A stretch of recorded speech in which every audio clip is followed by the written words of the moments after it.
Republicans who no longer believe in having a federal republic, stop calling us the left. The left doesn't exist, not the way you're using it. Because what you now call the left is just everybody else who isn't you. It's everybody who isn't watching Hate the World television to get their news. It's everybody else who doesn't want to cancel elections or do away with the idea of a people-run government. Everybody who isn't terrified of doctors or teachers or people who are experts in their field. There is no left versus right, where both sides are equally insane, and there's centrists in the middle. There's one side, a giant group of mostly white people, who appear to want to secede from the Union or destroy it. Then there's some old folks in deep denial who want to find a middle ground with that, like the West Virginia Democrat Senator Joe Manchin, who makes over $500,000 a year from his coal company. Now, you know there was a former Exxon lobbyist, and he was caught on tape talking about senators that are critical to Exxon's interests, and he called Joe Manchin the kingmaker. Senator Manchin, the only thing that he's moderate about is the stranglehold fossil fuel has over our climate, a moderate stranglehold. That's a centrist, occupying the middle ground between giant corporations controlling our economy and the rest of us.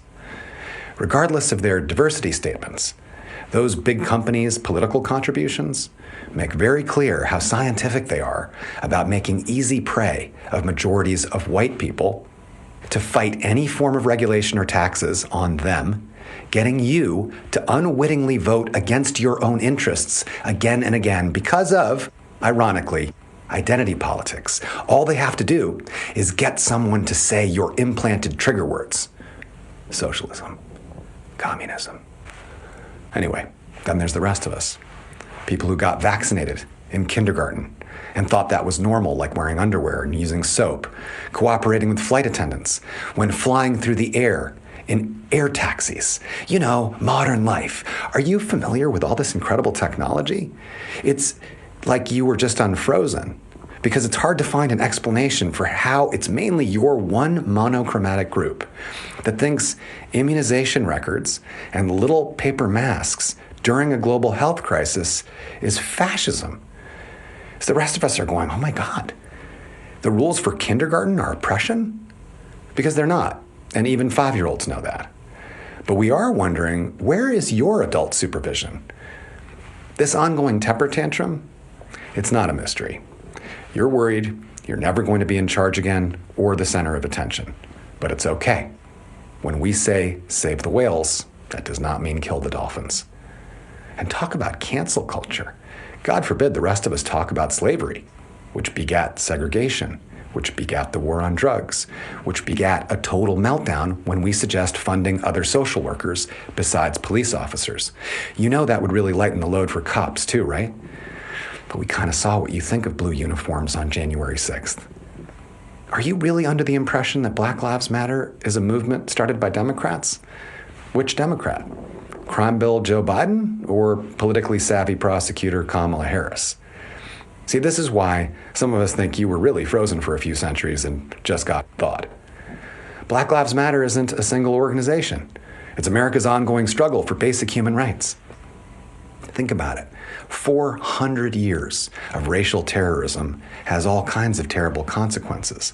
And yet, 93% of the recent protests were peaceful, the largest in human history, and all of us went to them, other than you. And you were invited. Everybody outside your bubble is united against monoculture. We're not united against Christianity, or Christmas, or cowboy hats, or working for a living, or speaking freely without fear of government censorship. We're not united against your gender or your pronoun. We're all for people living as they feel to live, as long as it doesn't take away somebody else's freedom or well-being. So, taking away women's health care, which, by the way, you should know drives abortion rates up, or allowing a gun-crazy vanilla ISIS to take charge of the land of the free and dismantle all our institutions? Are you surprised the rest of us don't want that, what looks to us like the white Taliban? We're literally never going to let that happen. Having a big melting pot nation with freedom of religion, with a separation of church and state, a central government with elected representatives who are not above the law, providing basic services to invest in all our people in exchange for our tax dollars, that's not a Democrat idea. That didn't originate from CNN. Big tech didn't target us all with a meme made by George Soros. Marxists didn't whisper it to us in our dreams, and nobody paid me to say this. Why would they need to? This is just how most people think, who aren't you. The majority of Native people, the majority of Latino, Latina, Latinx people, the majority of Black people, the majority of Asian people, the majority of LGBTQ plus people who aren't a monolith any more than anybody else, along with intersections of all the above. Your favorite, oat milk latte drinking liberals, hippies, jazz musicians, most Sikhs, most Muslims, Buddhists, Hindus, Baptists, most Catholics, most college-educated folks like doctors and teachers and CEOs, and most young people